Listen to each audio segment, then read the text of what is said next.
Hey guys, welcome to the special episode of The Green Life. Today I'm getting interviewed by a friend of mine, Joana Verde, who is a long-term vegan, really long-term, and so I'm really honored that she asked about my journey into veganism. So we're going to talk mostly about the last 10 years where I've been vegan, and also how it affected my life, my health, and all the things that I've learned along the way, as well as other things obviously that make up my reason for being a coach and wanting to help others, and studying naturopathy and really just evolving into this health environment that I absolutely find fascinating, and that I really hope to make an impact on people that are coming to work with me. So I'm really honored to have this. It was a very casual chat. We didn't prepare anything, and it was really cool. So I hope you enjoy it. And I also want to let you know that my farm here in northern Portugal is open for the summer. Ecodharma Village is open for stay and for events, and we would love to see you here. So hit me up if you are willing to visit the beautiful side, this beautiful side of Portugal, which is the north. Okay, talk to you soon. Now to the episode. Okay, good morning, everyone. So I have here Joana Verde, who is a new friend and wonderful human being, who today is going to interview me, as I said in the introduction earlier. So I am really excited because I've never been interviewed before for my podcast. So Joana, you want to do a little introduction about yourself too, and then we can just start. Okay. So my name is Joana Verde. I've been a long time vegan. I have been vegan since 1999. I have traveled the world as a vegan. I studied in New York City. I was studying acting, and then I did a course. I became a yoga instructor. I started teaching yoga in the US, and then I came back to Portugal and ended up in the software industry. Took a degree in college for software engineering, and and I've met you recently, and I'm really curious about your journey. So I think it's actually worth mentioning that we met through Dr. Ben Benilus, who I also had on the on the podcast. I feel like the beautiful thing about social media sometimes, but also this podcast that has brought me, is like these connections with people from all over the world that truly became friends. And sometimes I have this dream of creating like a village with everybody that I know that is aligned, and we just do our own thing. Yeah, Ben, I met Ben on, actually I talked to him recently, but I have known him for a long time, since he was on 30 Bananas a Day back in the day, which was created by Freely the Banana Girl and Durian Rider. And yeah, and I was also a raw vegan for 5+ years, and now I'm high raw. But anyway, we met through there. So yeah, that's I mean, great. I met him through there because we only talked recently, like personally. Nice, So, that's sweetie. He's great. Okay, so go ahead with I'm. So were you first introduced to the vegan diet, basically, and what made you so decided to start a business doing coaching and nutritional coaching and all that? Yeah, I think that's a good question, because they kind of happen at the same time, but not necessarily related to each other. So I wanted to become a health coach because I was really trying to fix myself. I had eating disorders for basically the best part of my life, up to my 30s.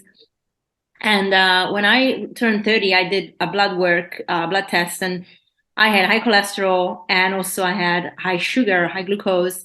And I really didn't know why, because when I looked at my diet, I was really eating what people were saying was the best way to eat, which was lean meat, so chicken and fish and vegetables. And I was avoiding grains, like, not having much grains, sometimes rice, but not really much. And so basically I was on a low carb diet. of animal products. And although I knew that I had intolerance to dairy because my belly was just not reacting very well, I was still having like yogurt, only yogurt, no milk. But I was having it because I wanted the probiotics, because I didn't really Right. understand at the time that you can get them. Well, the probiotics don't necessarily come from meat, from milk. There's so many things I was just skewed about because the information at the time wasn't really anyway very mainstream, and it wasn't. And when I studied nutrition the first time, I was taught that kind of process, like, proteins are super important. You can only get full protein from animal products, otherwise it's incomplete, and then you're basically gonna die.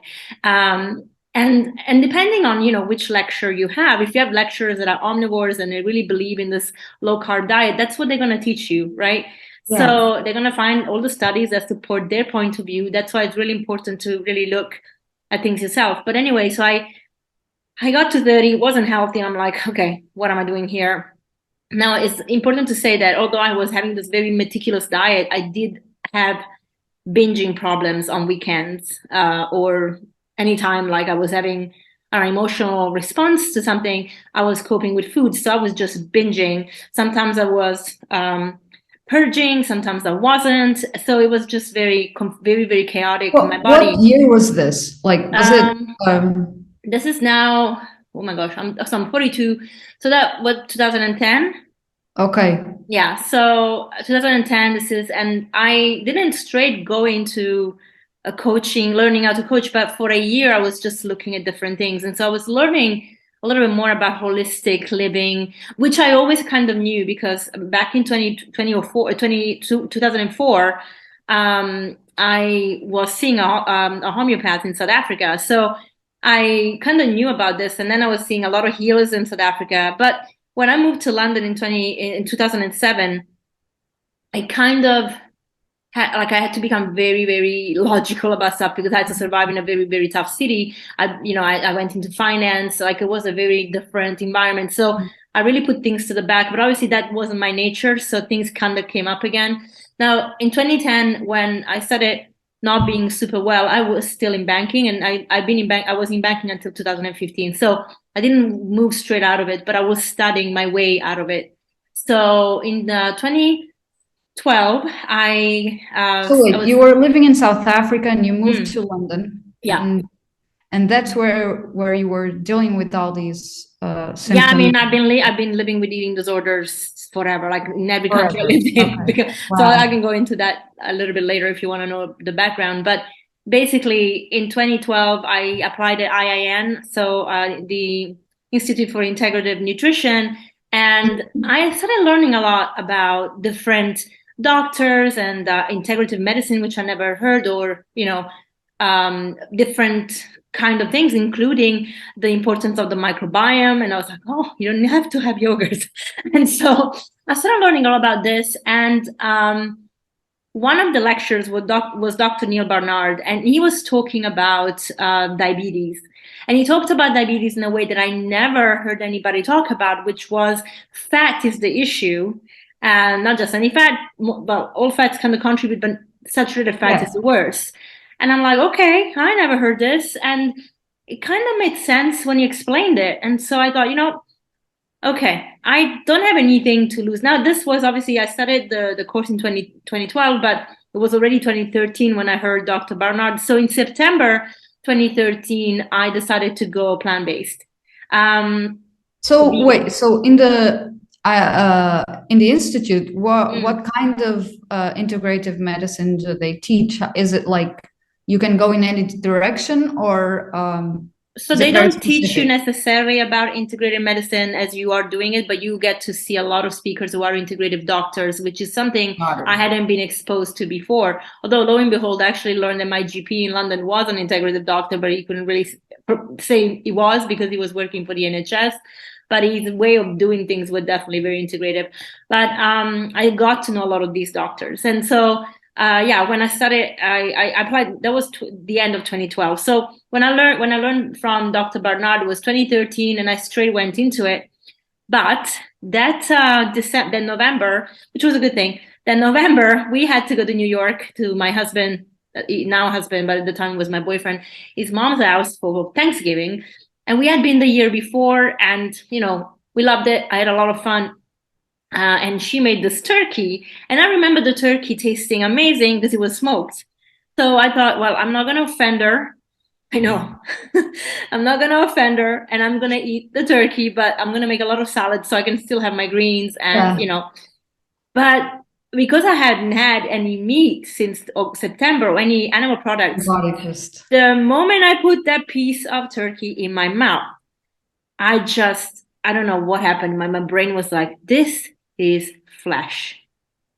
This is a living being's flesh, which I had never made the connection to, which actually makes sense that I was not making that connection, because before, anybody told me to go vegan, I would have said, you're crazy. You're crazy, yeah. Yeah, that would have been my response, which is why I actually understand when people respond that way, or they're like, that's not good for you, because I was that person.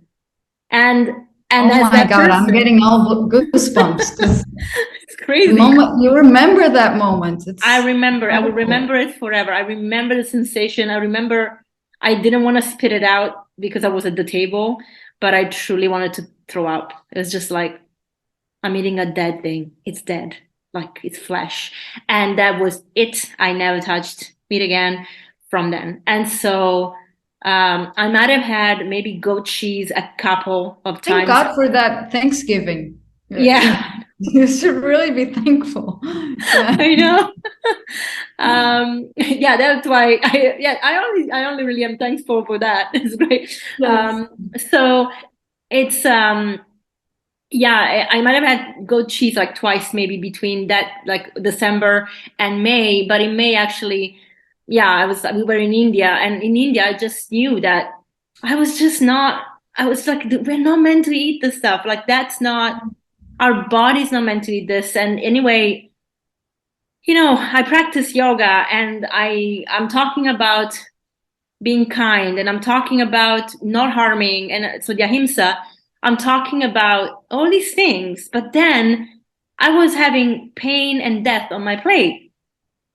And this is how it all came together. And then at the same time, obviously, I was qualifying as a coach, and then I wanted to restudy nutrition, but that took me a bit of time because, well, first of all, financially, I was working in banking and making a huge salary, but I also lived in London.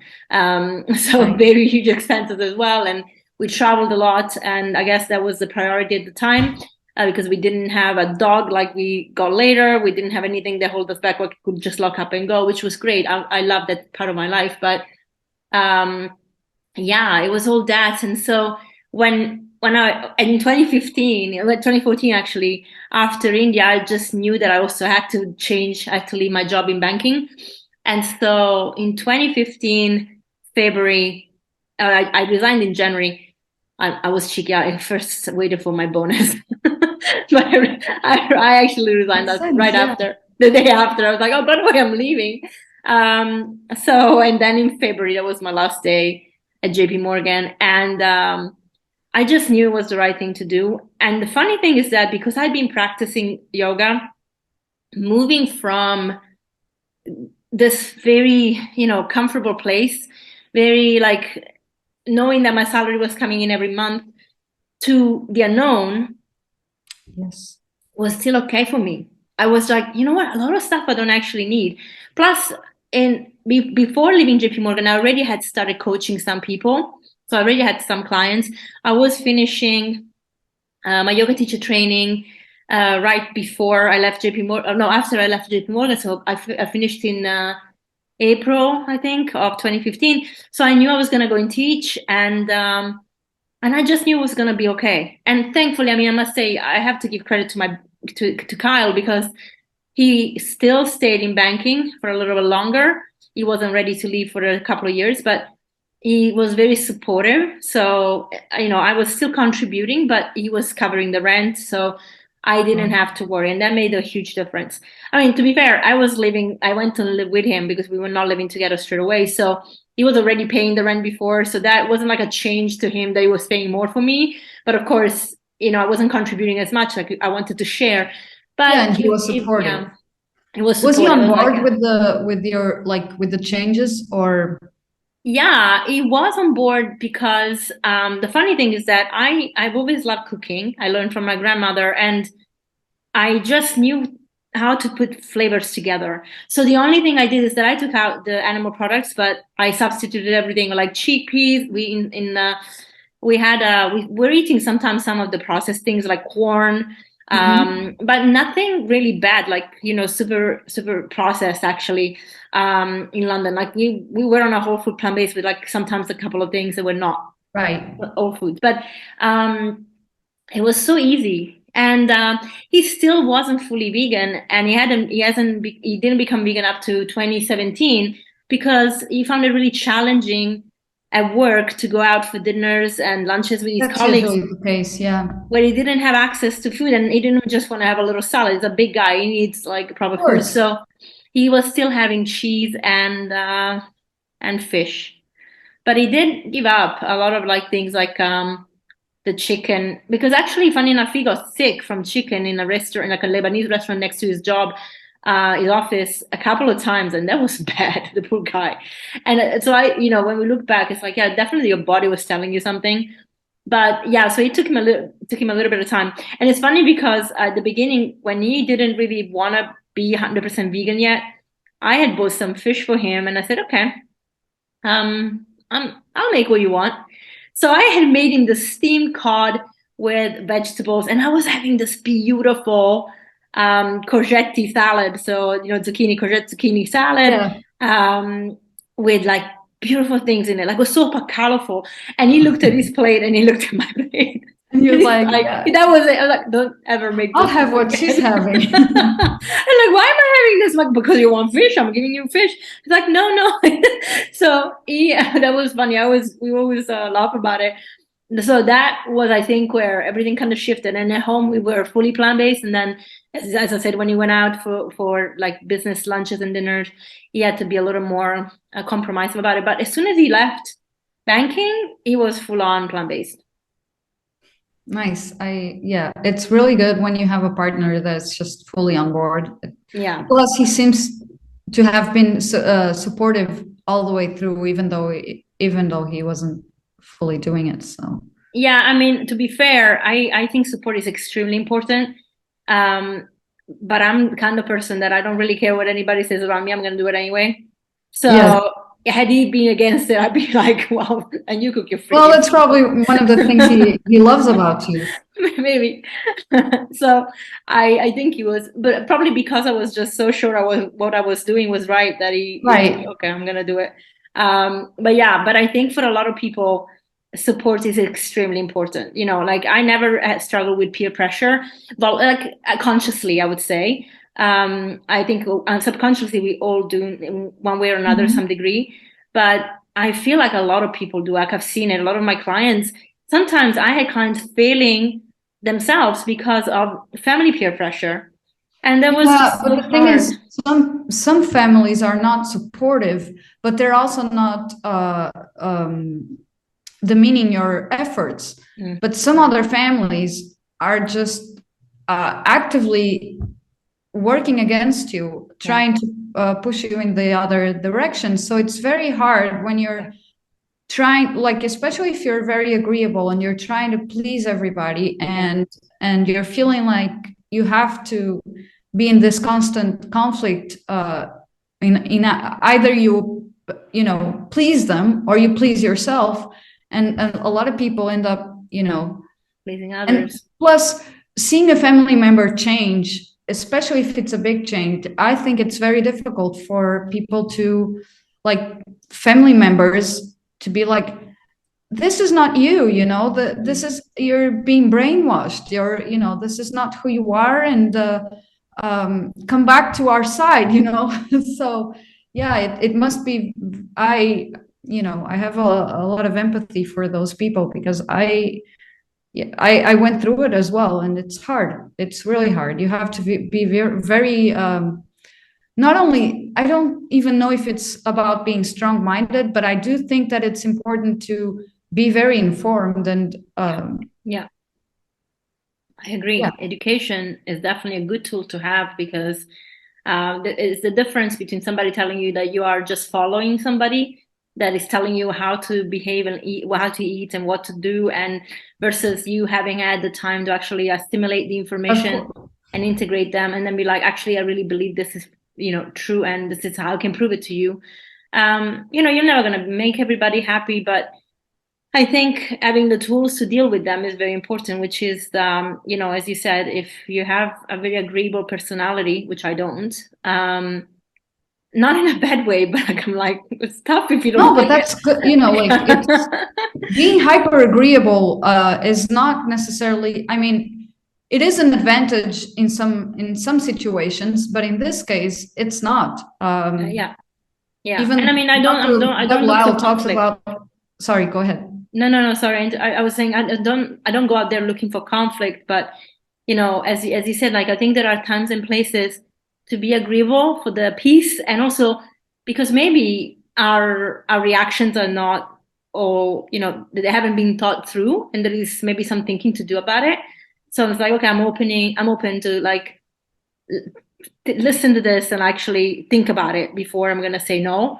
But I feel like, yeah, as you say, being hyper agreeable, it's a disadvantage because people take advantage, because that's a lack of boundary, which is coming up a Yeah, lot with people that I'm coaching like at the moment. yeah, that's the biggest challenge ever. And unfortunately, women tend to want to please more, and I think that's yeah, it's harder. And so it's very, very important not only to have a supportive family, but also if you don't have a supportive family, to have a supportive community, Yeah, even if you have to build your own community. And yeah, no, totally. Actually, on that point, I'll tell you. So since 2013, being on a whole food plant-based diet has been really easy, but when we moved to Portugal, I did go through a couple of years where I basically was eating vegan food, but not whole food because of stress, because I didn't have a community, because things changed so rapidly. I don't know why exactly, but I did make myself sick. So I had to bring myself back from that. I gave myself type 2 diabetes. I mean, my liver was super clogged. I wasn't filtering. so wait a second. Mm. Can we just go back? You were living in the States still with I wasn't Kyle? living in the States. We were living in the UK, London. Okay, yes, We just living in visited. London. Yeah, And okay, so you visit your we were family, visiting. Yeah, his in the family US. in the US. Yeah. But what made you decide to move to Portugal? Yeah. Um, so basically, when I left banking, one of the things that started coming up for me, especially in 2016, was that I really needed nature. I wanted nature. I didn't necessarily think about leaving the UK per se. The UK has a beautiful countryside. I mean, amazing.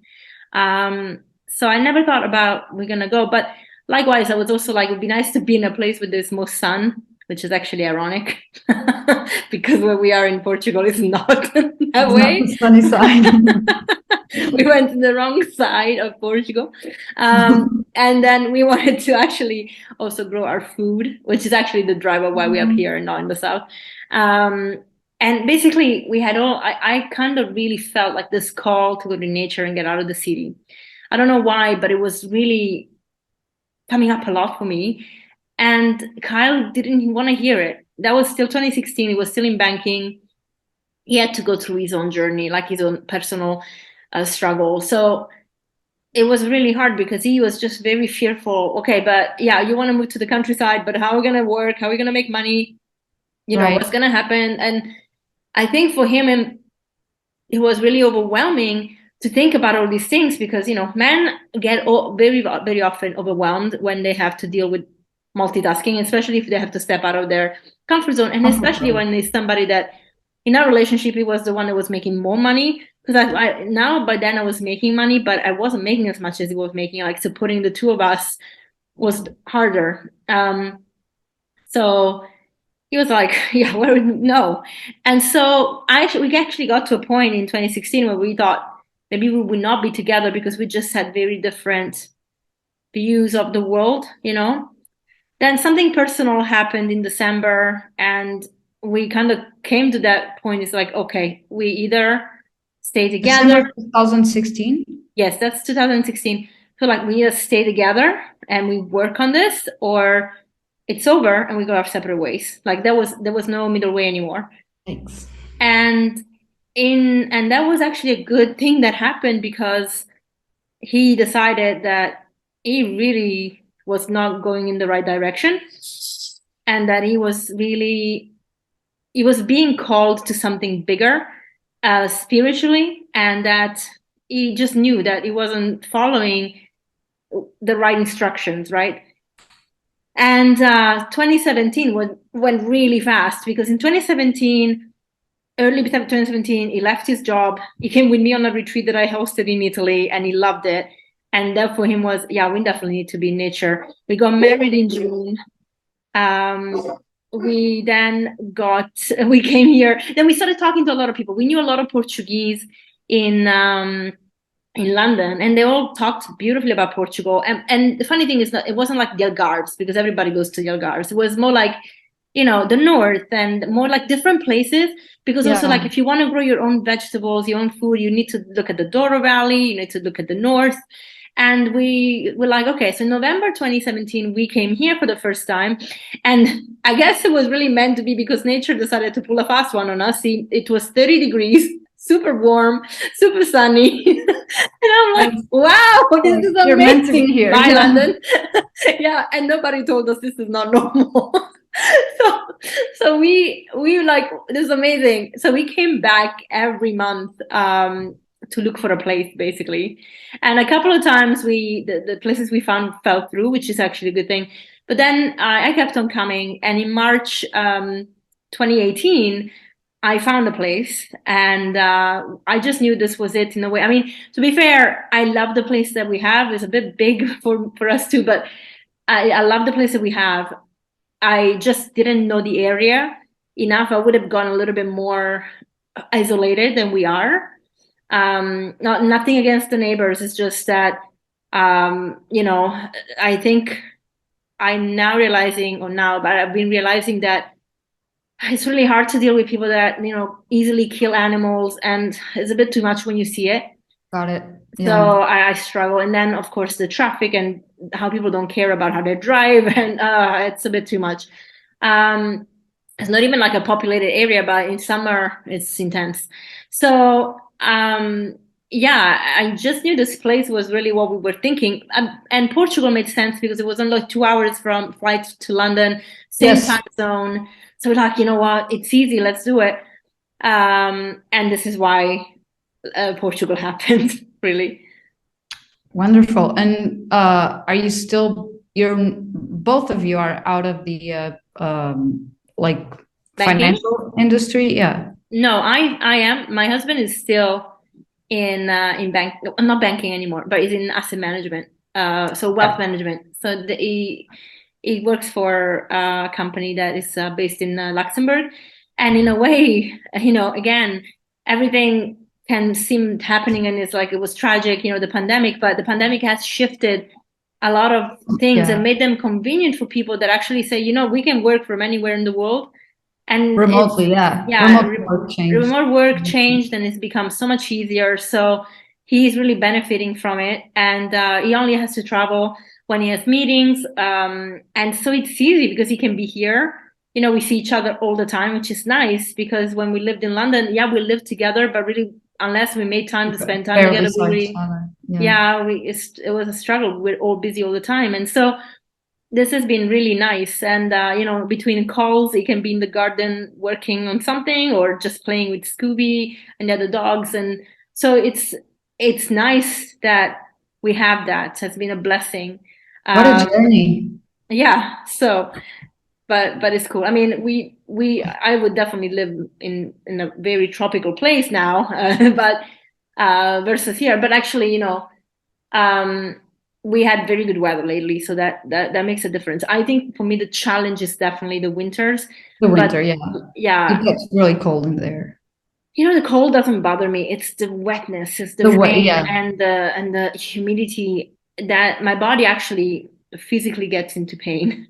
And so I could not even imagine if I hadn't made myself healthy again, and if I was eating animal products, I don't even know how I would feel living here. I don't think I'll make it, really. So, has your vegan diet or your health changed? Because you said you were on a crisis when you first arrived in Portugal, Yeah. on a health crisis. Yeah, so I'll take you between London and Portugal a little bit because the crisis Mhm. kind of started between the two. Obviously, I was coming here every month, first to find the property and then to organize for the workers that would work here. The language has been a challenge because I didn't speak Portuguese, not that I speak now, but I didn't understand as much. And you know that is a very I hope I'm not offending any Portuguese or not you anyway, but there's this much behavior from men. Like if you're a woman, they just think you don't understand anything. Yeah, And it's a culture shock, isn't it? I yeah, came from the US to Portugal, and I was like, mhm. it's just, yeah, it takes a little bit getting used to, and I Yeah, haven't and I don't really think I'll ever ever. get used to it because Yeah, now, but that's what I now, was now thinking. I actually really call them out. I call them out. I'm just like, I don't even care. But at the time, I just wasn't expecting a lot of things. And I didn't realize that if you're nice, I was nice. Like first of all, they lie a lot here, up here where we are. I'm not going to say all Portugal because actually I've been, other places in Portugal and people have been amazing, honest, helpful. But where we are, I don't know what it is. It's like the Twilight Zone sometimes. Anyway, so a lot of lies, and this builder, it wasn't a builder, it was an engineer who was hiring builders, but he said he had a building company. So there was a lot of lies anyway that you find out later. But he was, I realized later, like if I was polite to him or nice to him, like smiling at him, he would think that it was okay to be inappropriate. So it was really like uncomfortable sometimes, like but I always kept it very diplomatic Yeah, the because I construction didn't, industry is known for a little bit of, uh, yeah. I don't know about sexual harassment, but they're they're very well known for giving you deadlines that are never ever met. So Oh yeah, and that aside, that aside, I mean the deadlines he actually did meet, but the work was horrible. But no, it was more the inappropriate behavior, and not so much. He never. I mean, it's not. There was nothing that would have caused me to call the police or something like that. But mhm. just and somebody just, I don't know, that you just know they're inappropriate, and so you have to deal with this character, and then the lies, and then you find out stuff like he lied about paperwork for the house. I mean, so that ended 2018 very stressfully. That when he finished the job, he didn't finish everything, but we were just like so over it. And basically 2019, when we were going to come here and open, also because we created this place to have retreats, to open for the retreats, that wasn't possible. We had a couple, but very small. We couldn't book everybody. And I spent a lot of 2019 having to deal with paperwork and going to court and just a lot of stuff. So it was stressful. Then in London, I was working, I was basically managing the yoga for this very, very posh studio in Notting Hill where we lived, and loved the people, really love teaching there. I mean, the Sunday morning classes, 30 people, beautiful space. Like, it's just an amazing space. But I did work for a woman that, I respected for a lot of things because she was amazing. Like, to open 10 studios in London, she was amazing. But she also is she has to heal a lot of stuff. And her problems, like her struggles, project on others, and especially when you work for someone that is like that, because you end up working with somebody that you never know where you stand, that you have conversations with them, then they do or say something that makes it sound like the conversation never happened. Very unsettling. And when I told her that I was moving here and it wasn't going to be up and down anymore, that I had to be here because of all the difficulties that we found, I was kind of almost discarded, like, okay, well, I don't need you anymore. Bye. Like, so I felt like, wow, the whole, she didn't care. My peers, who I really thought were also my friends, these yoga teachers, they didn't need me anymore. I wasn't the one that was giving them a job anymore. So they didn't really give a shit, basically. I was just very disappointed with people's behavior because I would have never done that. But it was a lesson, and I'm glad it happened because actually it did, through the pain after, it did teach me so much. But at the time, between the stress here, the stress in London, feeling so chained and so unable to speak truth or to be aligned or to be having support. I just was all over the place. So when we came here, I really didn't care about what I was eating. I was just eating, you know, like the BioLife cheese, which is full of coconut oil or whatever, pasta. Like I was just eating these amazing, you know, Yeah, yummy it was. vegan food, but it wasn't whole foods, right? Like I remember I didn't have a salad for like 2 years, probably, you know, a year and a half. I don't know, actually, a year and a half, like 2018 to the end of 2019. And then 2020 happened, and I know a lot of people hated this lockdown, but for me, it was actually a blessing because it allowed me to stop stressing and stopped worrying and actually look within and like, I am making myself sick. It took a bit of time because I only really started healing my body at the end of 2020. Like that's really when I kind of put it all together because 2020 was also a little stressful. My sister came here from the UK. You know, family is very hard. My family is very hard and to deal with for me. Pardon, or what way? Like, That we, it's very messed up in a way because my parents were divorced, and they, I probably have to take you back for that one. But the relationships in my family are not always healthy, and okay, got it. so that the relationship my sister and I have is not always healthy, and so having her Oh my here, God, a lot of unsettling I love situations it all happening at once. all at once. So, I was not even joking. Like when I said stressful, I meant stressful. Like I had adrenal exhaustion. I couldn't get out of bed in the morning without coffee. Like there was no way. So everything was happening at once. So when it got to the end of 2020, after having had a bit of time out, like, you know, we're not driving anywhere. We don't have to go anywhere. There's no pressure to be anywhere, no pressure to be anyone. I really started realizing what I'd done to my body. I was just like, oh, okay, that's not good. And then early 2021, I went to see a holistic doctor that I met. I went to his clinic. We did some work, and yeah, he said, you know, I'm not in very good shape. So my blood, like I was nutrient deficient, just like to be expected. Stressed, that you could see it, and heavy metals, parasites. I mean, you name it. So I basically decided there and then I was gonna just be looking after myself again. And I created a community online because obviously here where I am, I'm not gonna get the community I need. People are not informed, not educated enough. There's a vegan movement in Portugal, which is brilliant, that I love that I see. And to be honest, Lisbon has so many amazing plant-based food restaurants now. It's I better than know London. it's always had, because I moved to Lisbon in 1999, and I lived in Lisbon until 2004. And even back then, all of my friends were vegan. So Hmm. yeah, it's always been, yeah, it's always But been. restaurant wise, I mean, because we were in Lisbon in 2014, and we found one restaurant that had amazing vegetarian with vegan option. We didn't find Well, maybe many. if you search for macrobiotic, you would find a lot Yes, more. yes, and Because I think that's I was how the gonna go vegan there. movement started in Portugal. Yeah, It wasn't through vegans, yeah, so to speak, but it was more through the Macrobiotic macrobiotic. Institute and Francisco Varatojo, which founded the Instituto Macrobiótico de Portugal, which is Okay. Portuguese Institute for Macrobiotics. Yeah, So I mean, that makes sense that you're saying that makes sense. And actually, I was gonna go there from what I was saying. Like, there's a big movement here, and a lot of people are microbiotics.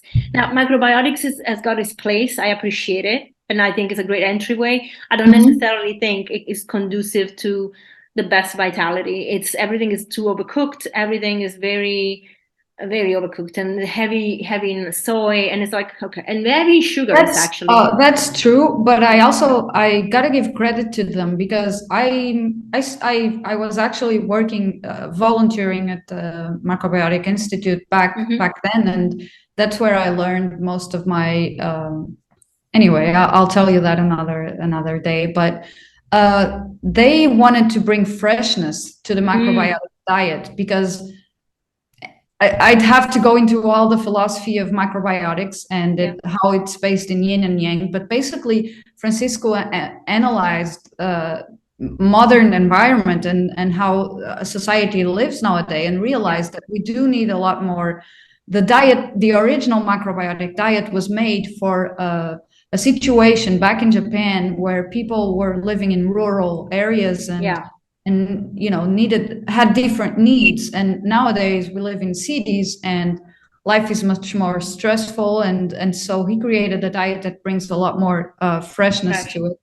And so sometimes it gets lost, and I think it's because it's cheaper, obviously, to cook things, and of course it's mostly about the grains. So I can understand. It's still very grain centered and very much cooked, and I agree with you. That's also why I left microbiotics, although I still have some reverence to the job that they've made, what they've done to the community they've created, and it's really remarkable. No, totally, and I'm not poo-pooing on it at all. I think it's a great entryway. It's a great entryway. Like, I really am respected, and everything that brings it closer to whole foods anyway, to me, is a great step, right? You don't have to be fully raw. Like, you're eating whole foods, because they still focus on whole foods, which is great. But yeah, so there wasn't a community here, so I had to create one. So I ended up creating a community online and following a couple of channels on YouTube. I'm gonna say God bless YouTube, but not really. But for sometimes it's really helpful. Even though they put me in YouTube jail at the moment, it's nice that there are channels that are very helpful. Now, of course, they can be really confusing if you have zero idea what you're looking for, but it's great when you know already kind of what you're looking for, and then getting information. Of course, bias has to do with it, but it's also things that are true resonate when you hear them. And so a couple of channels I started following, and I started following even Chris Work, who actually interviewed for the last episode. And he talks about healing from cancer, and I didn't have cancer, but I did have actually fibrotic cysts in my breast. I have a tendency to it, so I'm still healing that. But I thought, this is the way you heal your body as a whole. I mean, cancer, everybody's afraid of that word, but really does mean abnormal cells. And abnormal cells live in an environment that is acidic. So I definitely was in full acidosis. I had a very clogged, purification system on my kidneys, my liver. My legs looked like blobs, like literally like pillars, but they were filled with like fluid. They didn't even have a shape. They were just like... And my belly was retaining a lot of fat. I never had body fat, like belly fat, as much. I'm a little bit bottom heavy in comparison to my top, but I was never... That was really like something when I looked in the mirror, I'm like, wow, I definitely have been avoiding mirrors for like a couple of years. Who's this? But the shock was good, because I found out that, and then I found all these kind of communities, and I started just going back on track and just eliminating the things that I had to eliminate. Then I found out I had diabetes. So I'm like, well, I know that this is really self-inflicted, so it's going to go away. And within a year, I reversed it. But I started doing exactly what, the tin says, like low fat, high fiber, high carbs diet, and just eating with the aim to heal my body. Oh boy, I'm sorry about that. All the dogs are going off. With the aim of healing my body, which is so important. And so, lo and behold, that was now 2021, and now we're in 2023. Definitely such a change. And last year, it really became important for me to start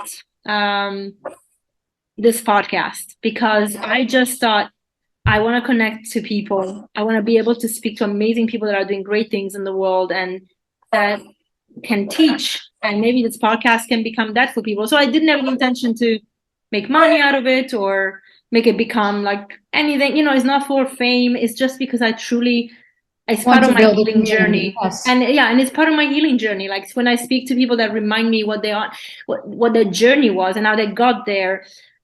it's inspiring. It's like it's a reminder that no matter what we do, we can always come back and heal. And then, it's funny because I started interviewing a lot of doctors that talk about the plant-based food diet. So it's very like practical stuff and they doctors. But then I started interviewing more and more people that have personal stories and their journeys. And there's the spiritual component, which has been really important for me. And that funny enough, with the more raw food I have, the more the spirituality just rises to the top because that I don't know, there's a connection that you make to your source, yeah, and I really believe in frequencies. And I think the creator is the highest frequency, and he created everything that we are meant to have because he wants us to have his frequency. We created everything to feed us to have that frequency. So of course, when we overcook food and when we kill things, that's not going to have the frequency he wants us to have. So we can't have that spiritual connection. Then you go back and eat the food that were meant for us, and you're like, wow, okay, this is amazing. And I really can see why some people say, especially the fruit, like because there is something about fruit and coming from trees, I don't know, and bushes that Yeah, even more even powerful. Dr. Michael Greger has a video saying that we are frugivores, like it's the ideal food for humans. It's just that we can digest everything else, but Yeah, I never saw that one from Dr. Greger, I must say. I heard it from a couple of people, but then I definitely heard it from Dr. Morse, Robert Morse, you and I talked about him. well, I can send you the link and you can add Yeah, it that would to be the nice, and I can description. put it also at the bottom of the show. But yeah, I love Dr. Morse. He's got a way of going into other dimensions that I just like. Yes, so I So love that. basically now you're fully raw. I'm not fully raw. I'm high raw like you. I'm mostly raw till 4. I some days I just have raw. I don't think about it. I just do. Yeah.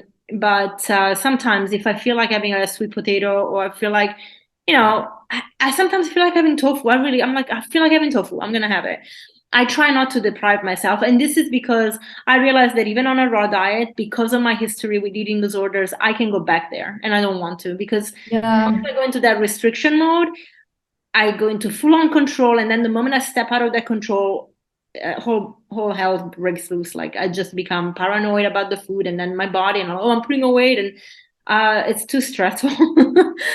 No, and I also want to say to that point that even though raw, seems to be um, healthier, I don't know if there's data, suggesting that. I know science is not everything, but the fact that there's no data suggesting that raw food diet is any superior to, a whole food plant-based diet. So don't stress the small, things, because in the end, I think that stressing about food is even uh, less healthy than, just going for with your, listening to your body, and Yeah, as long as you're not eating, like you said, processed stuff, which is not necessarily gonna, unless it's once in a while, I don't think it's gonna benefit you in any way. But other than that, sweet potatoes are extremely healthy food. So I don't. no, yeah, exactly. Um, Data wise, I mean, I think it depends. Like if you look at the vibration of the food, the raw food has more vibration, higher vibration.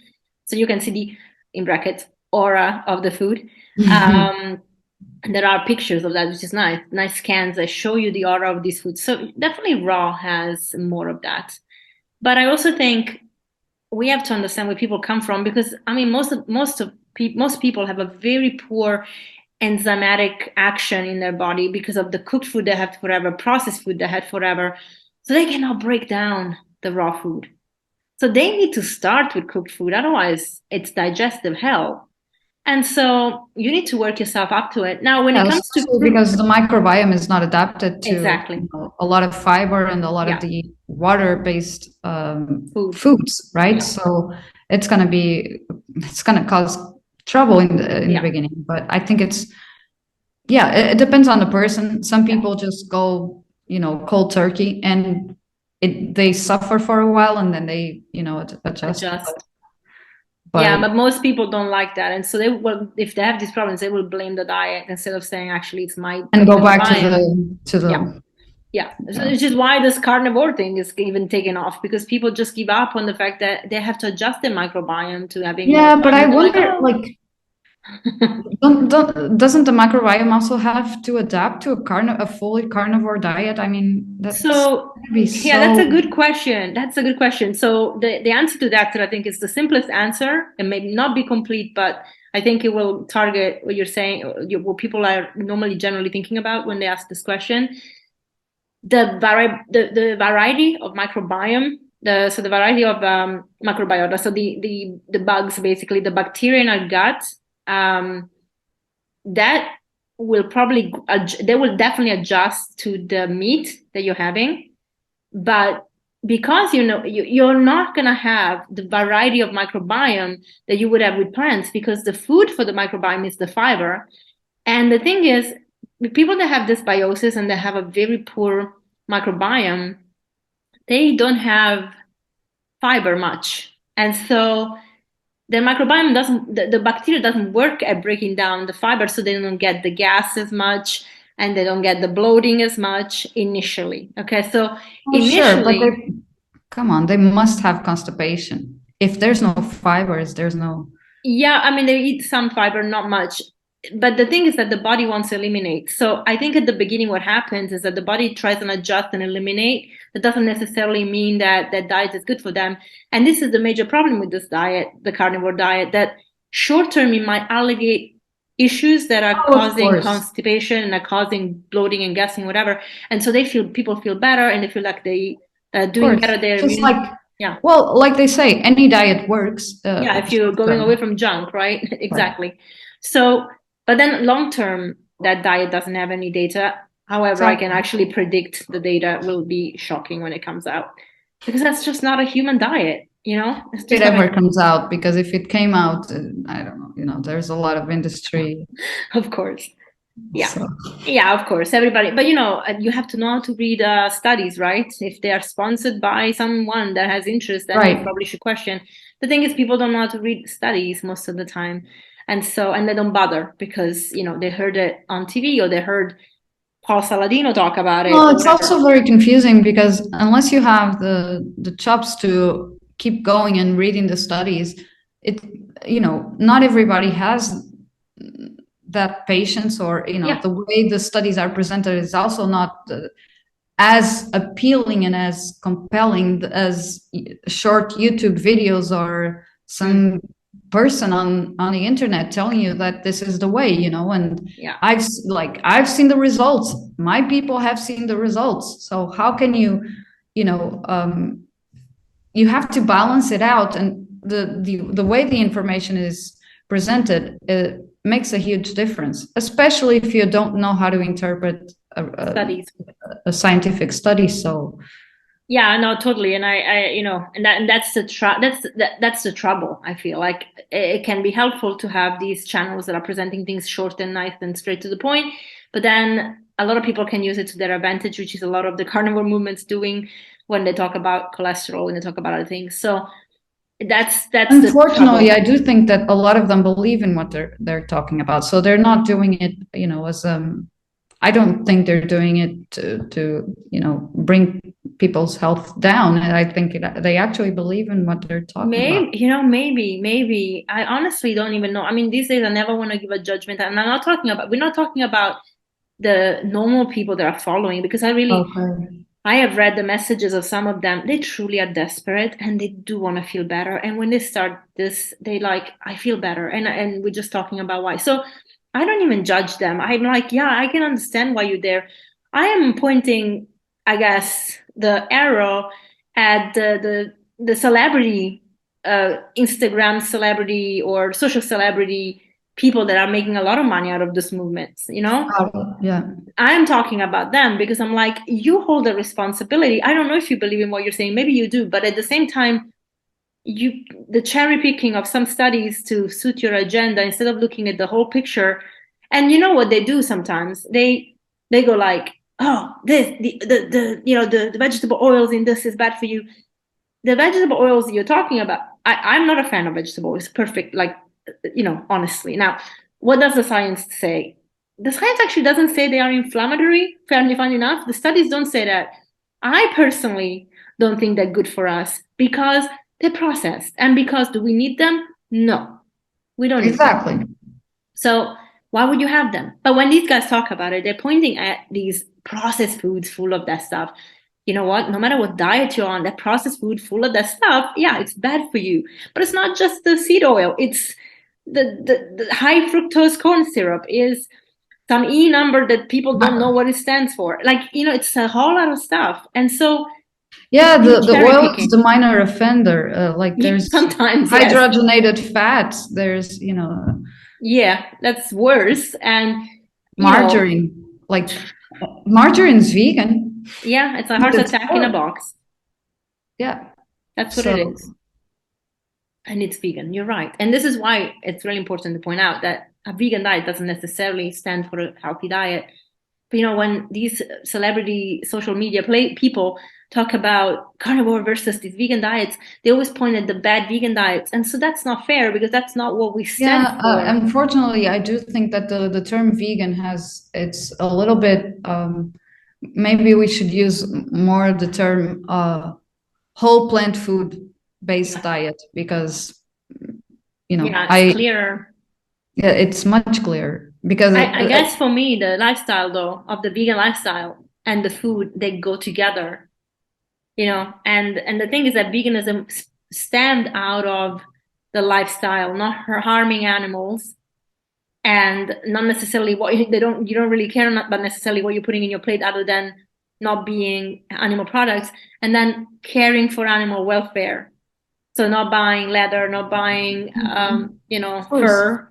And for me, the two marry, the whole food plant-based diet and the vegan diet and the vegan activism, the vegan philosophy, they do marry, because I also always tell vegans, we are just as important as the animals though. And also, if you get sick, which you can on a whole food on a vegan diet versus a whole food plant-based diet, you're gonna have to take medication. Medication is tested on animals, and you're not gonna change that because the laws are like, it's unethical to test on humans, so you have to test on animals, which is also unethical. So you want to be healthy, because otherwise you're still contributing to an industry that is cruel. We are on planet Earth. It's never going to be perfect up here, down here, never. So, but you have to do your best to do what you can, so you're contributing to this planet, to the people and the beings living on this planet, including nature, the best way you can, right? And I do think that a lot of people who end up adopting a plant-based diet, somehow, even if they're not vegan at first, somehow the memo drops. Something happens and people transform themselves. The other way around is also common, but it takes probably longer. I don't know. I think so. I think that's the case. You're right. And if you adopt a vegan diet, you don't necessarily, unless you get informed, you don't necessarily become whole food plant-based right away. But however, I do think that nowadays, luckily, they're it's much more common for people to associate the two as one, Yeah, for better or for worse sometimes, but I definitely hope that we get for the better, because as you said, rightfully, and especially because I went plant-based for health. The veganism came after, but it came very quickly, actually, because again, from the moment it was like, it's flesh in my mouth, to actually, I love animals. I love all animals, not just dogs and cats, not just birds, and you started looking at things differently. And actually living here has probably amplified that, because, I look out of my window and I see cows. I look on the left and I see sheep and chickens. And, all I want to do is save them all, which I can't, because, you can only do so much. But wow. You're doing your part, so. Yeah. And I wish, and I've been trying to educate people, and I get why the vegan activists get angry. I really understand it. But it doesn't it doesn't solve anything. I think I lost only my shit once, not long ago, when I saw, basically I have a neighbor who has sheep, and she really doesn't need them. She has a job and she could keep a couple just to mow the lawn, because I think, yeah, they are amazing at keeping everything in balance, but Mhm. she just wants to make money out of them. And so you see these babies being born, and they grow up to be teenagers, and then somebody comes with a car and picks them up. And I witnessed, the timing couldn't have been worse. I came, and this couple was carrying the sheep upside down, and he or she, I'm not sure, looked so lost. And it was the end of the day. So the sheep definitely had a whole day in the field playing with her friends, unknowingly knowing that at night she'd be taken away. And when I saw it, I just lost it. I went to her and I just said, I yelled at her. Not yell as in telling her bad things, but I'm like, why are you doing this? And I could see that she didn't understand why I was upset. Were you speaking Portuguese? Does she speak English? I was speaking Portuguese-ish. We obviously know each other for a while, so she understands what I'm saying. She speaks my Portuguese. Yes. So yeah, she understood what I was saying, but to her it's like, but I can't keep them all. I'm like, then why do you have them? Don't have them. You don't need them. But at least keep a couple and, new to them. And then they don't have babies and you don't have to give them away because they don't become too many. I get that, but I was so angry and so upset, and all because I felt everything the sheep was feeling. And I got it was horrifying. It was so horrifying. And so, the vegan activism definitely came, and I probably feel it more now. And I know you cannot change people. I know there will always be people that don't care and will eat meat. And I know that the cultural stuff is hard to break. I can see it even with the fact that we are rescuing so many dogs, and that I'm trying to see if I should Who is open she selling the sheep to? to Do you people know? that, yeah, to other people locally. They come and pick them with these they have those Yeah, I know the trucks, but I yeah, the wonder trucks, and they're what's gonna local. happen to them. I don't know. They don't look like the commercial ones that go to the Okay. slaughterhouse, like a calf for meat, commercial, but they go to the same place, to the butcher. So it's yeah, it's heartbreaking. And I just that's probably the only time. And so, I always have to have these reality checks, being like, I have to do activism through education, because if I do activism the way that we can do it, just like breaking things and breaking the Yeah, it's animals not gonna. free, it's also illegal. And so it's like, ugh, you can't win, and you're not going to change the culture. And In fact, I don't think you can respond to violence with violence. It doesn't exactly, it's not work. helpful. It's not conducive to anything. And it's not about violence. I mean, I wouldn't want to. I mean, No, but you know what I mean? It's yeah, like yeah, trying to go against it yeah, forcefully. It's not forcefully. gonna. Yeah.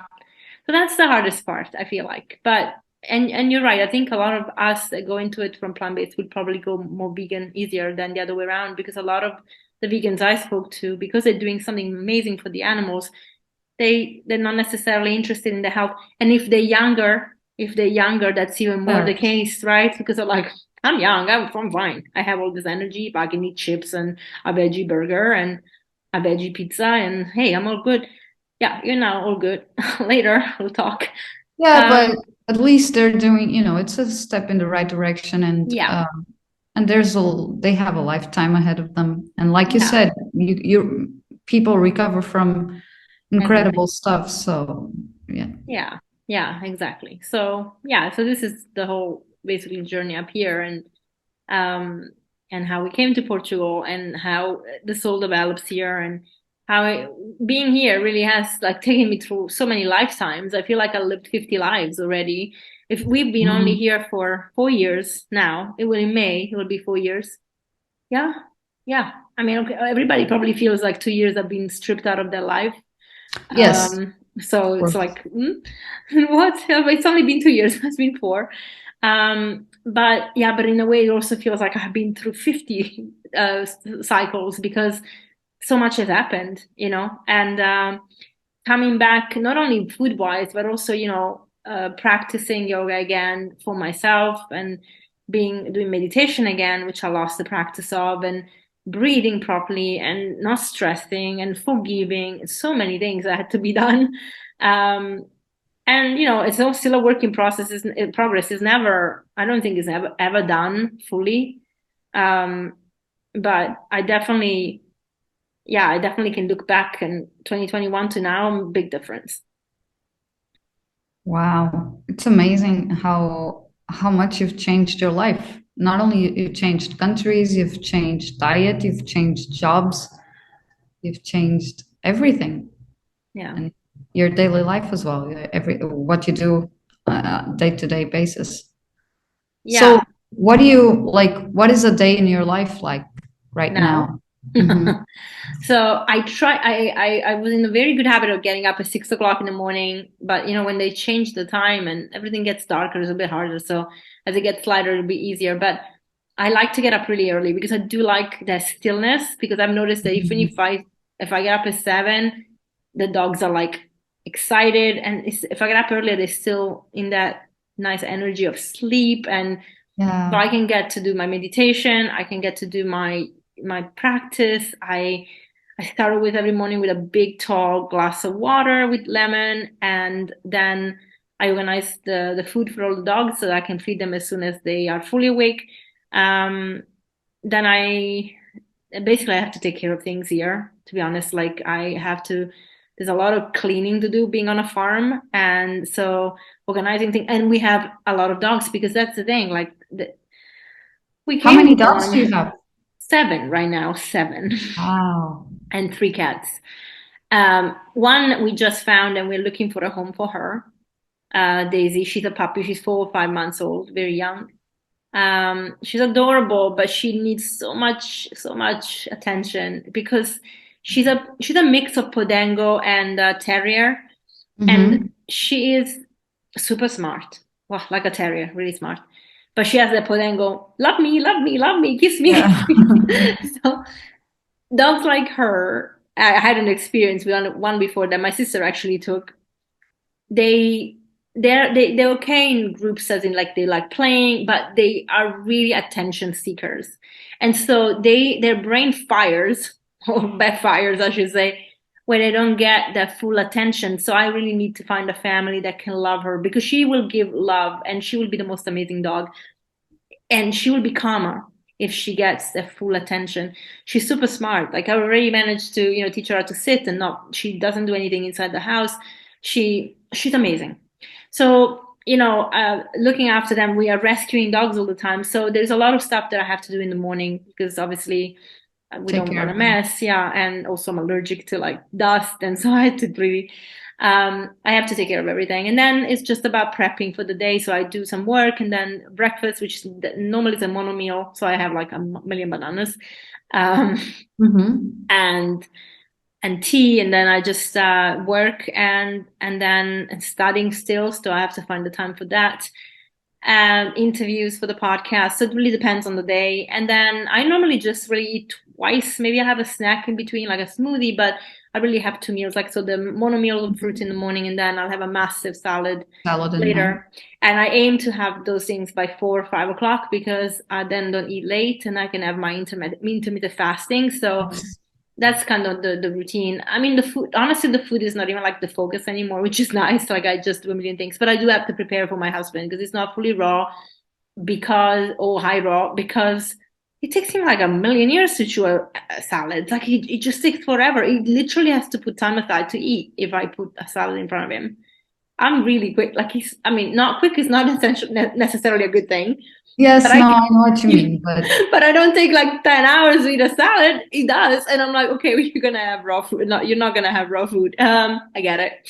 So yeah, this is kind of the day, and then prepping things and organizing, and I have some clients that I still see, and trying to start the inner circle. So online group coaching, which I feel like is much better, because the aim is to really educate people about stuff. And then I have some things that are happening at the retreat here this summer, which is supper clubs. So I'm gonna do these supper clubs, like but kind of learning how to prepare and then have food together. So people can learn how to make whole food, plant-based food, meals.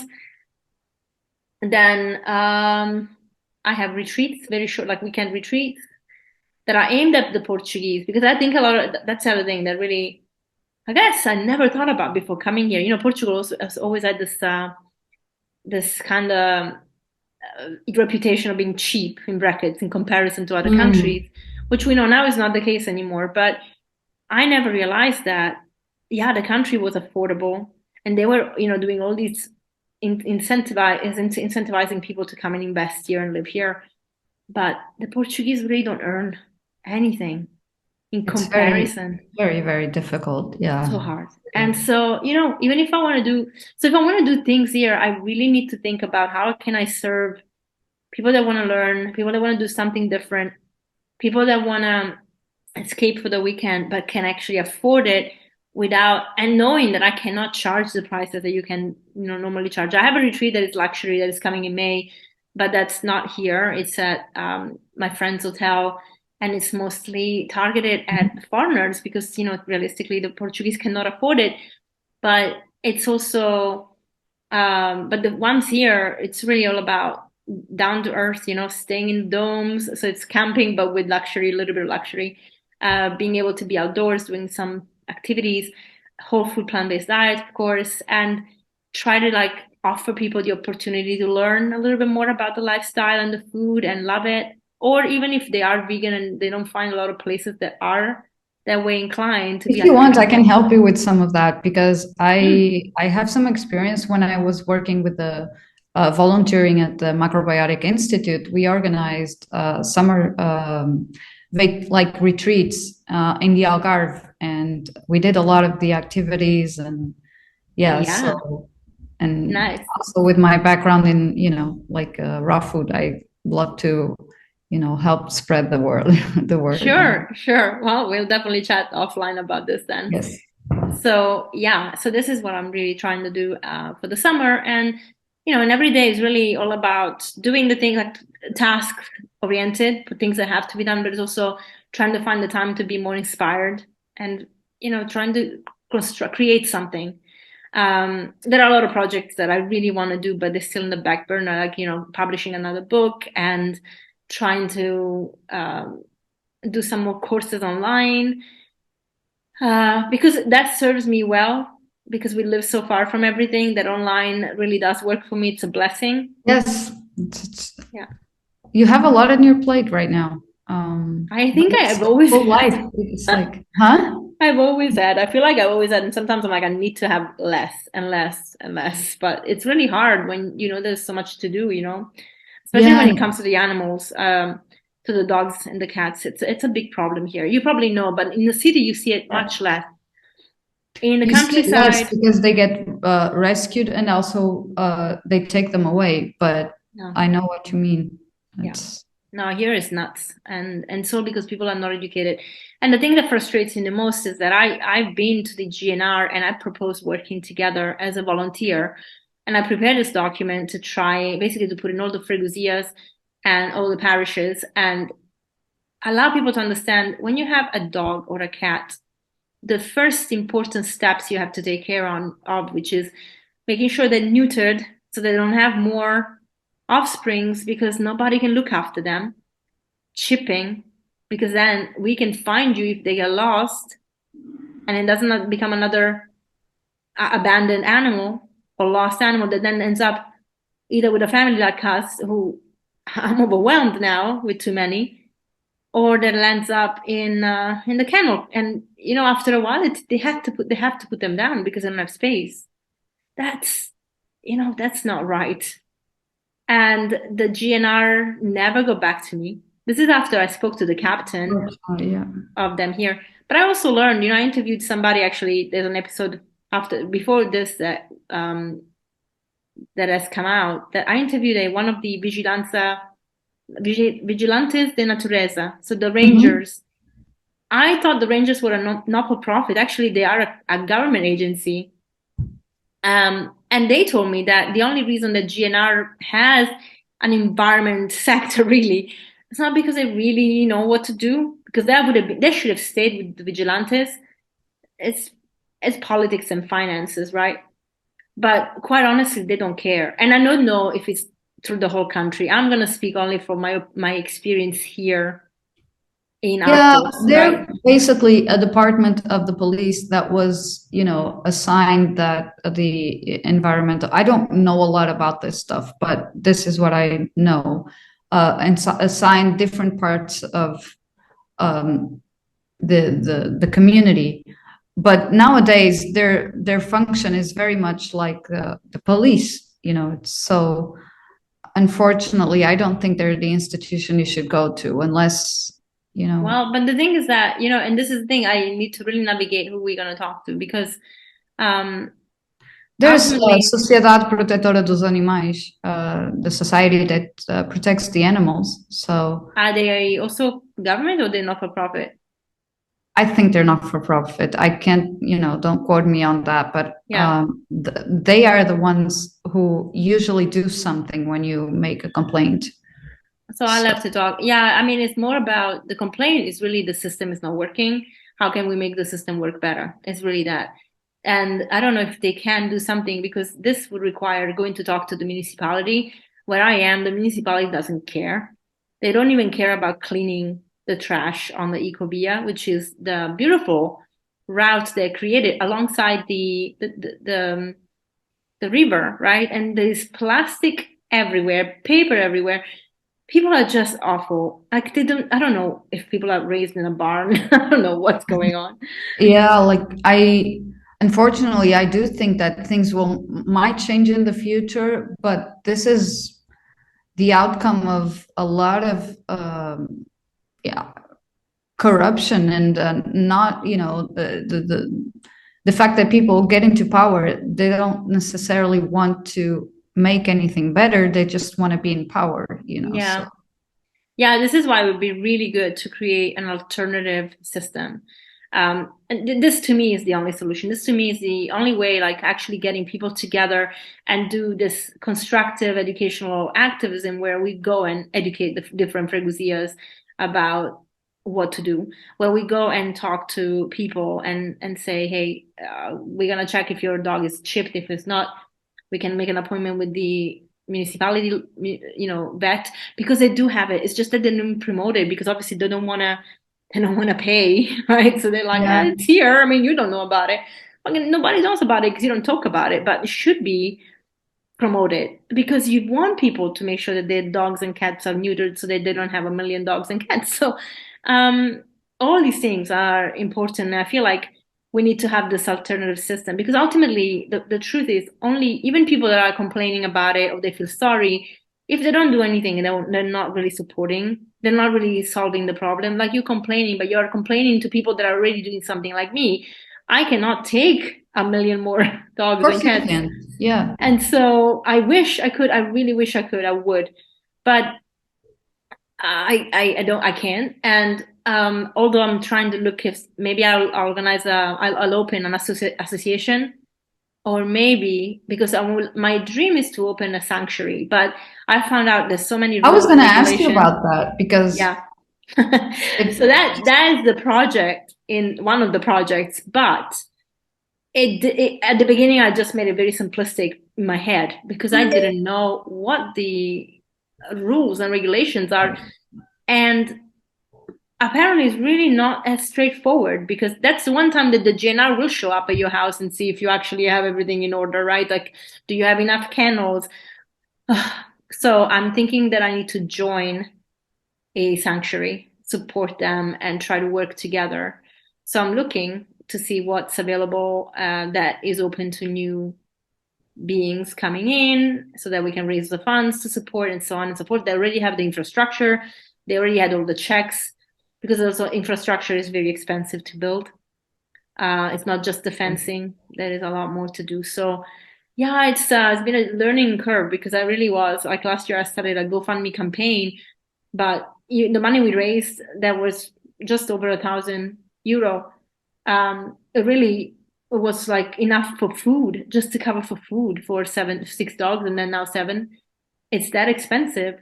And then getting quotes from people to build fencing and getting kennels. you're talking upwards of 50,000.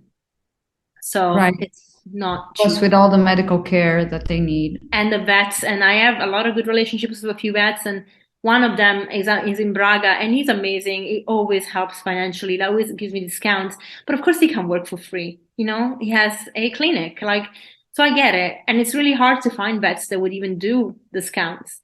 So it's definitely something that needs a lot more attention, a lot more support. I know the government sometimes gives money to foundations to do, for example, the neutering, so they will pay for the vet bills. So, you know, joining a foundation that is already implemented, that is also a good thing because then it's quicker. Because then the other thing, here everything is bureaucratic and takes forever. It can take months, if not years, and the animals don't have that time. You know, I'm talking about, and I'm talking about dogs and cats specifically right now, but all But animals there's, really. yeah, of course. Yeah.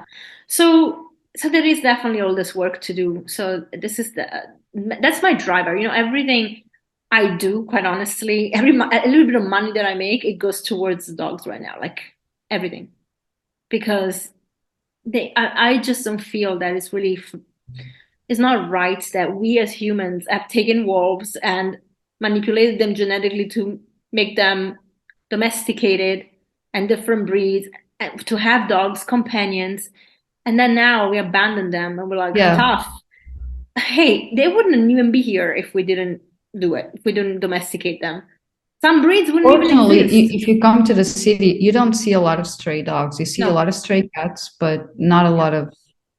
And cats is another thing, especially because they do multiply even more than dogs.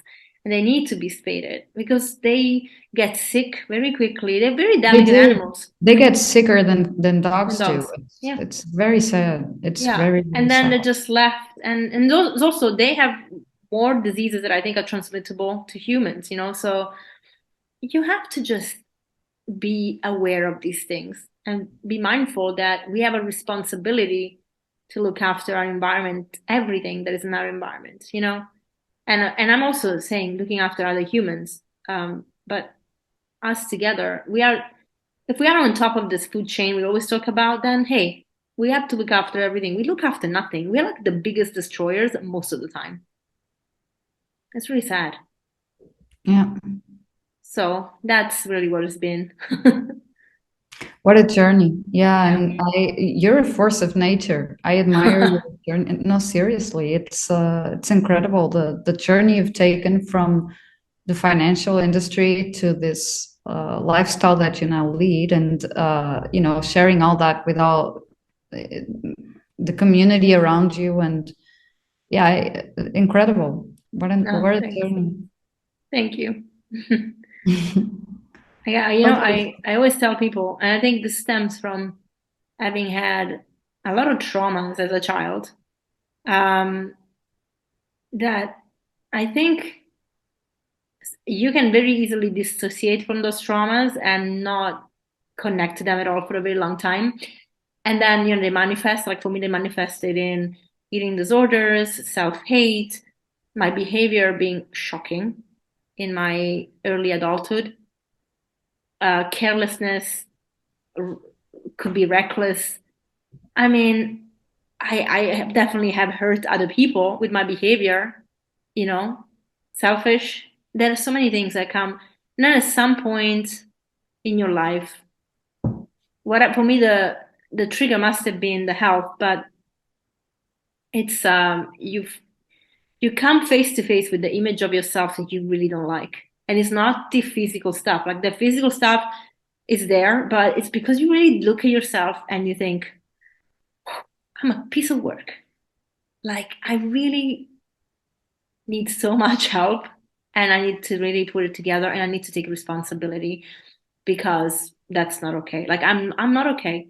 And and I think when you start healing those parts, and as I said earlier, it's never ended. It's always a work in progress because new stuff comes up. Like especially when you do regression, like either I do meditation, I do ancestral healing. Like I do so many alternative things to really go back into my childhood where everything happened.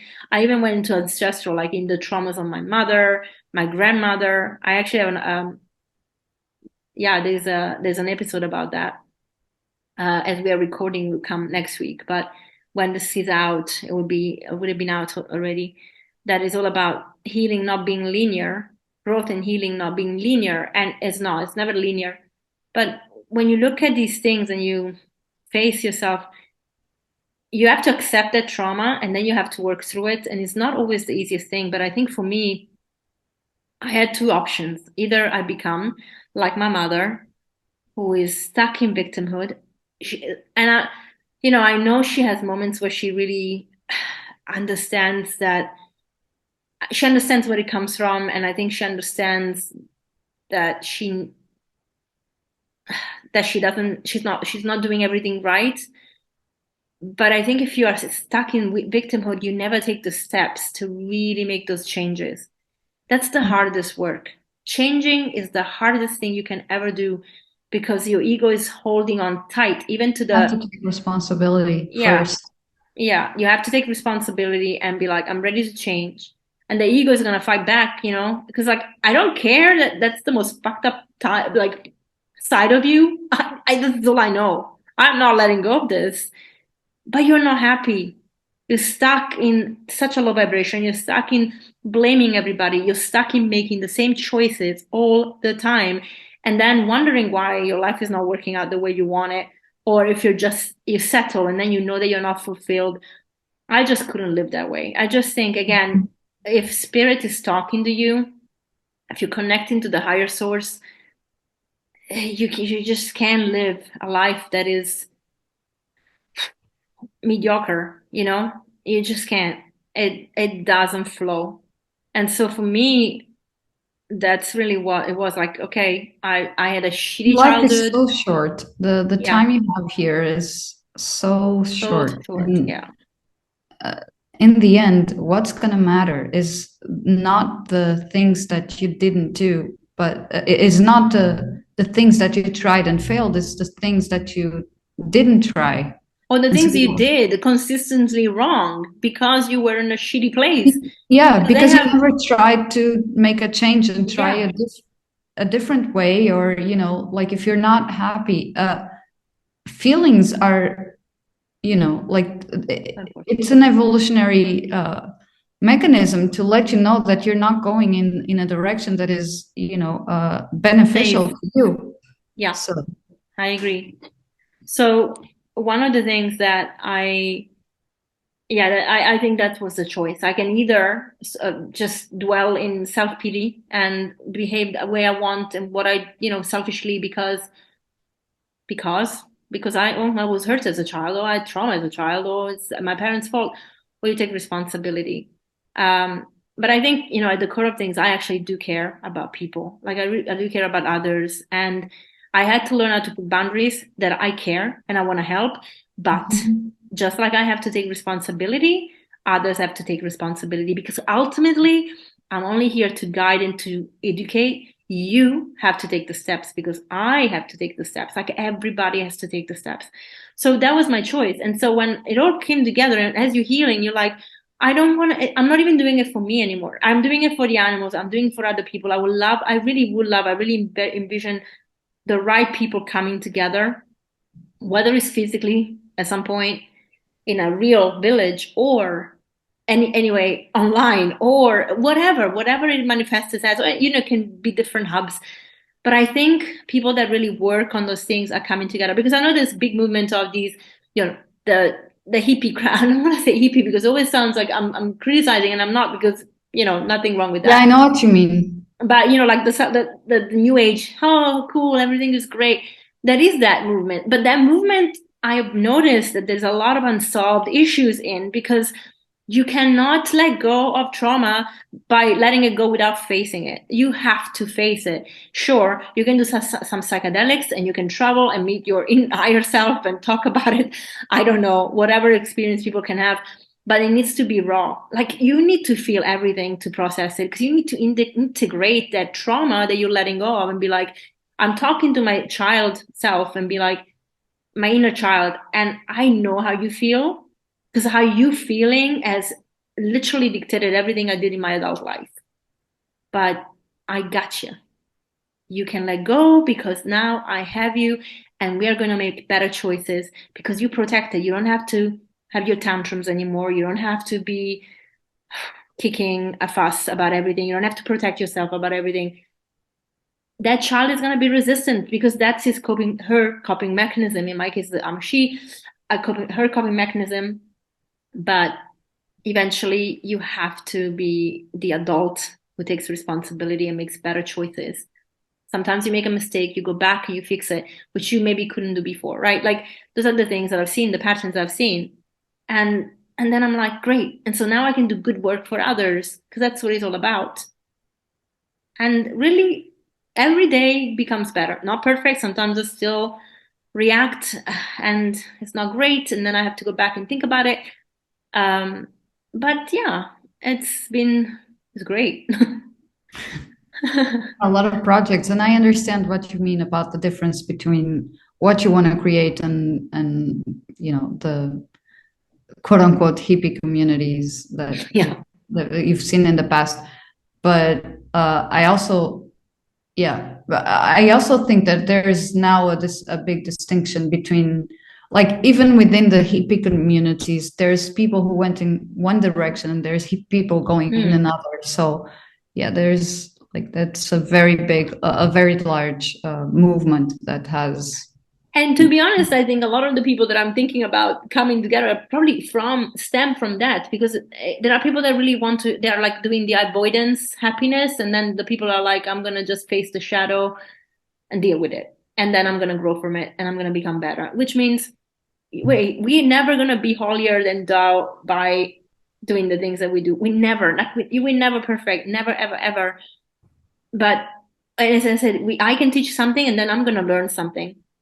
Even with my clients, as I teach, they teach me because I haven't lived their experience. And when they're sharing something, I'm just like, whoa, yeah, okay.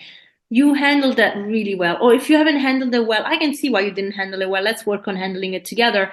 Oh, getting those tools that we have and how to use them for your situation, they make a massive difference because you learn. And this is why I love the circles, with many people, because that when everybody shares, it's like, wow. And then also you don't feel alone. And then that everybody's growing and healing. Is not like you are a messed up child of and that's why I think, physical communities. I know virtual communities are important, but what a major difference they've made in our lives. But being with people in person, there's something powerful. There's very powerful about that. And the hugs, giving a hug to someone that is next to you and is sharing her heartbreaking story and saying, I want to heal from this, or I healed from this, and you give them a hug and you exchange compassion. It's magic. It is magic. It's incredible. It's like the most powerful thing. And so, I'm having goosebumps just thinking about it. I haven't hugged anybody in forever. So it's like, okay, it's nice. And yeah, that's really what it's about. I mean, I remember in 2004, when I used to go to the homeopath, there was a therapist there that was doing the quantum machine, which is like a resonance machine that checks your resonance in your body to see if parasites that have a certain vibration. It's like similar to Rife. And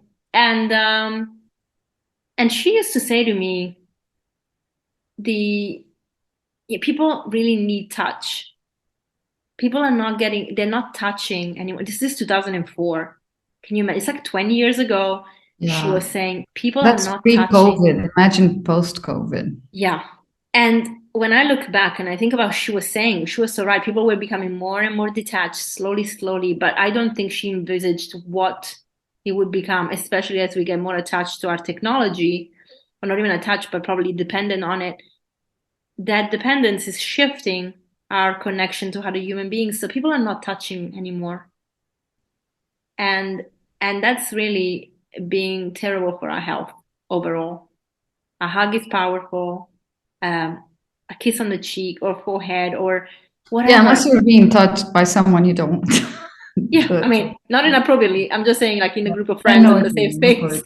No, if somebody touches you inappropriately, you kick him in the balls. Like, I'm sorry, or if it's a woman, I don't know, some other way. But I'm talking about having that community, or going for a massage and actually really getting to trust your therapist and be like, course. no, give me your energy. Like, you get energy when somebody gives you a massage. Even animals heal when you animals. Oh my God. The oxytocin I get from touching my dogs. Life. I mean, I think the only reason I don't have cancer is my animals, I'll be honest. And probably the other way around too, like you can see the difference in an animal when he's rescued or, Yeah. Yeah. Incredible. 100%. That's why, that's exactly what I was saying about Daisy, because she just needs. And she will thrive when she finds somebody that has 100% attention just for her. I know it. And she's probably one of she can help people who also need 100% attention, because she's focused on the owner. So. Yeah, she's a total lover. Hopefully you'll find a home for her soon. Yeah. Otherwise she's gonna adapt to your environment, and then she's gonna miss you a lot. I know, and it's gonna be heartbreaking. But I wish I could say we could keep her, but as my husband says, if it wasn't for you, we would have 100 dogs, and it's true. So I need to be mindful, because there are dogs that will need help again, and so I need to make sure that I rehome them. Mm-hmm. Yeah. Good. Okay. Thank you. So, thank you. I mean, thank you for the opportunity, and I loved hearing your story. I mean, I already admired you, but now I have even more, You're getting a hug when we meet. Hopefully soon. Yeah. Thanks so much, Joana. Thank you. Bye. Bye. Well, thanks everyone for staying on for this episode, and Joana, thank you for interviewing me. That was so much fun, and I hope everybody really got a lot out of it. And if you guys have any questions, if you want to learn more about what I do and how I work with people in group sessions, I have an inner circle that is just for women. Get in touch with me. I'm happy to talk to you. And also for my classes, if you want to join, or as I said at the beginning, Eco Dharma Village is open for the summer. So if you want to join us for a stay or events, let me know, and we'll be really happy to have you here. Talk to you soon. Bye.